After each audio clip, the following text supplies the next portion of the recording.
আসসালামু আলাইকুম, কেমন আছেন সবাই? আশা করছি সবাই ভালো আছেন। আমরাও ভালো আছি আলহামদুলিল্লাহ। নতুন আরও একটি ব্লগ দেখার জন্য সবাইকে আমন্ত্রণ জানাচ্ছি।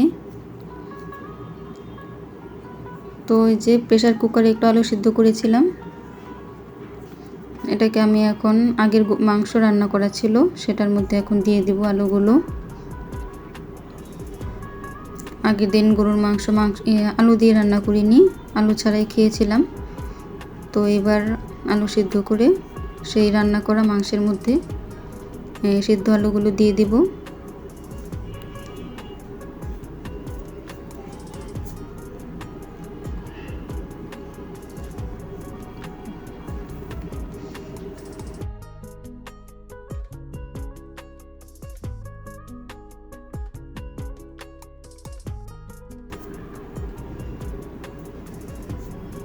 আর এখানে ঢেঁড়স রান্না করেছিলাম।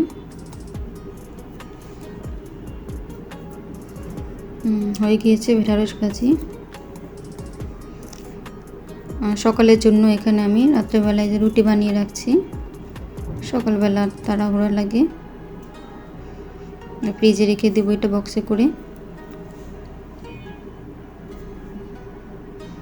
তো পরের দিন সকালবেলায় যে রুটি ভেজে নিচ্ছি।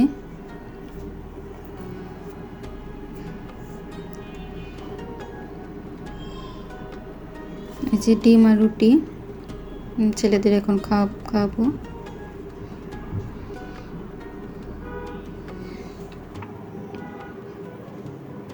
এখানে আমি শুটকি দিয়ে যে কলমি শাক রান্না করব। কলমি শাকগুলো ধুয়ে নিয়েছি, আর এই ডাঁটাগুলো একটু বড় বড় ছিল তাই আমি মাঝখান থেকে একটা টুকরো করে নিয়েছি।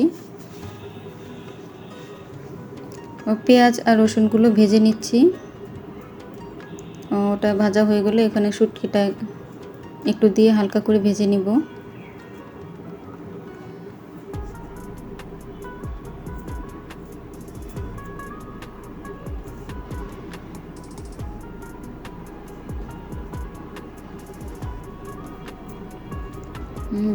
ভাজা হয়ে গেলে এখানে পানি দিয়ে হলুদ মরিচ দিয়ে কষিয়ে নিতে হবে।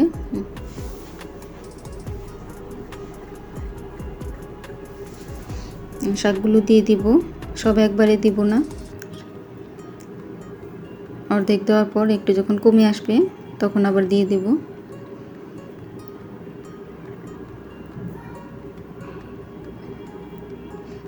সিদ্ধ হয়ে কিছুটা কমে এসেছে, এখন বাকি শাকগুলো দিয়ে দিব।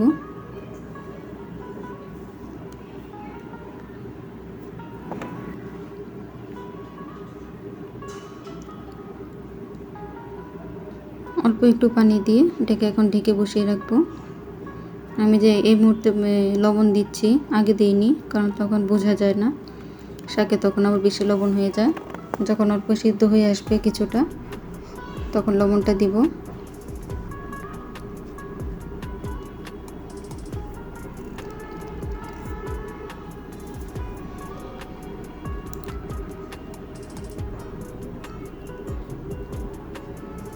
যে কলমি শাকটা একদম অল্প হয়ে গিয়েছে, শুটকি দিয়ে কলমি শাক রান্না শেষ। তো দিনের বেলাগুলো দিয়ে খেয়েছিলাম, এখন রাতের বেলা একটু ইলিশ মাছের ঝোল করব। এখানে শুধু পেঁয়াজ আর কাঁচামরিচ দিয়ে মশলাটা কষিয়ে এটার মধ্যে ইলিশ মাছ দিয়ে দেব।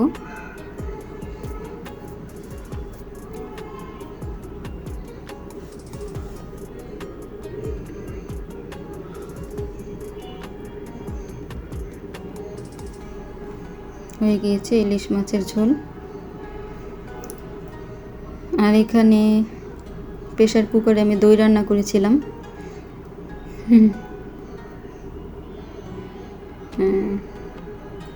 মজা করলাম, এটা আসলে দই না, পুডিং ছিল।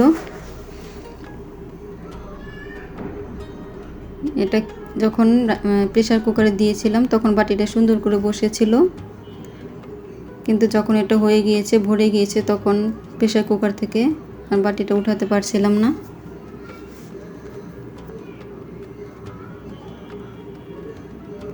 কারণ প্রথম যখন খালি বাটিটা বসিয়েছিলাম তখন তো এক হাত দিয়ে বাটিটা বসিয়েছিলাম, কিন্তু যখন ভরে ভারী হয়ে গেছে, প্রায় হাফ কেজির উপরে পুডিং ছিল,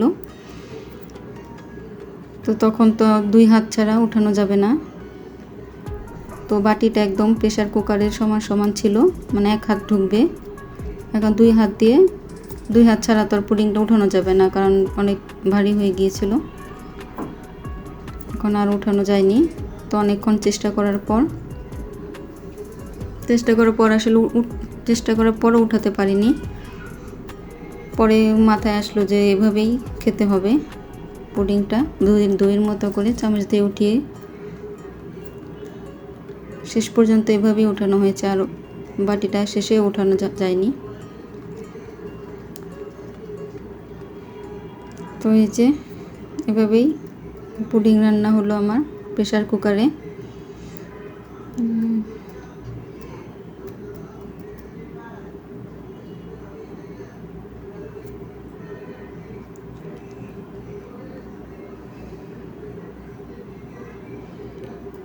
তো আজকে এই পর্যন্তই।